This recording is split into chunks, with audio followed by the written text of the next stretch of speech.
Valérie Nouvelle, vous êtes vice-présidente département de la Manche.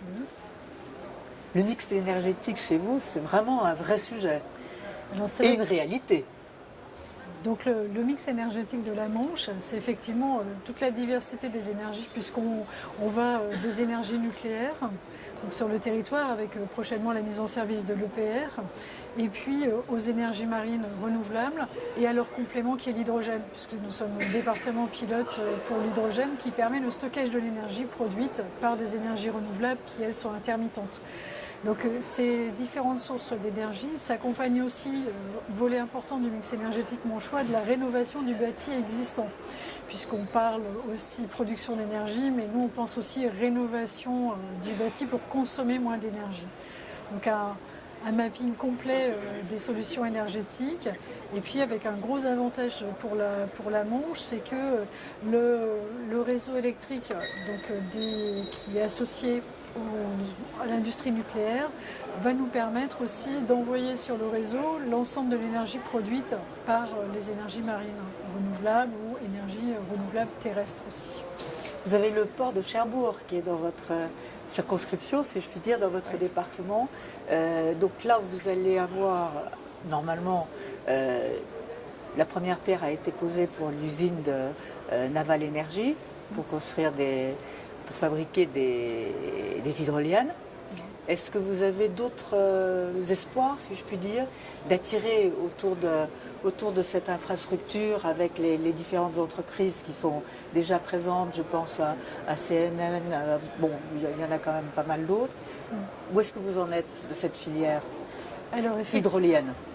Donc effectivement, sur l'hydrolien, première pierre de Naval Énergie, avec une inauguration et une mise en service qui vont intervenir donc en février. Donc c'est vraiment, là on est vraiment dans l'action, et on aura production d'hydrolienne sur le port de Cherbourg en 2018. Et autour effectivement de cette usine, il y a aussi évolution des métiers d'entreprise. Vous citiez CMN, qui est aussi sur de l'hydrolien fluvial, donc, qui faisait aussi partie de l'appel à projet sur l'hydrolien à l'origine, et qui a continué son aventure, continué son développement.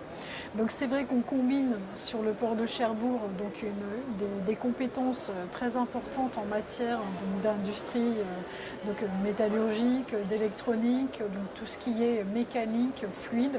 C'est un savoir-faire qui vient à la fois de la construction navale.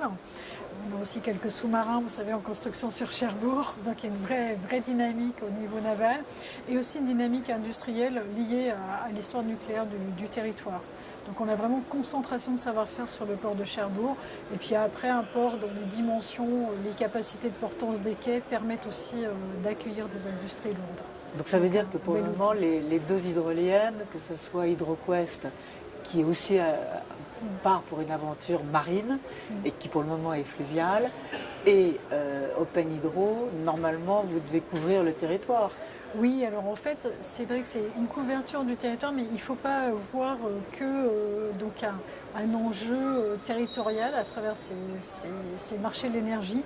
La vocation, c'est vraiment aussi que toutes les entreprises qui assurent actuellement la maintenance des installations puissent acquérir un savoir-faire sur les énergies marines renouvelables qui leur permettent après d'intervenir dans le monde entier sur des parcs, que ce soit éolien, hydrolien, l'ensemble des activités marines.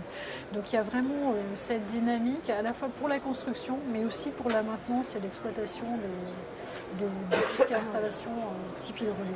Alors le 14 novembre prochain se tient sur le territoire de Normandie la fameuse journée nationale, journée de travail sur les ENR. Ça concerne effectivement à la fois l'éolien posé, flottant, l'éolien terrestre et l'hydrolien.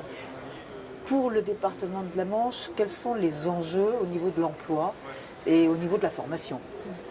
Alors les enjeux en fait au niveau de l'emploi, c'est à la fois donc sur le port et puis donc dans l'ensemble du territoire. Donc c'est des groupes importants comme ceux qu'on a cités, et puis aussi un ensemble de PME, parce que sur une hydrolienne il faut aussi à un moment donné fabriquer des boulons, avoir une carte électronique, avoir un ensemble de composants.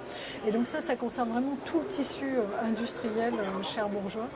Et le fait que les assises là, se déploient sur le territoire, ça montre aussi que petit à petit, il y a une maturité dans la filière, il y a une organisation qui se met en place. Merci beaucoup.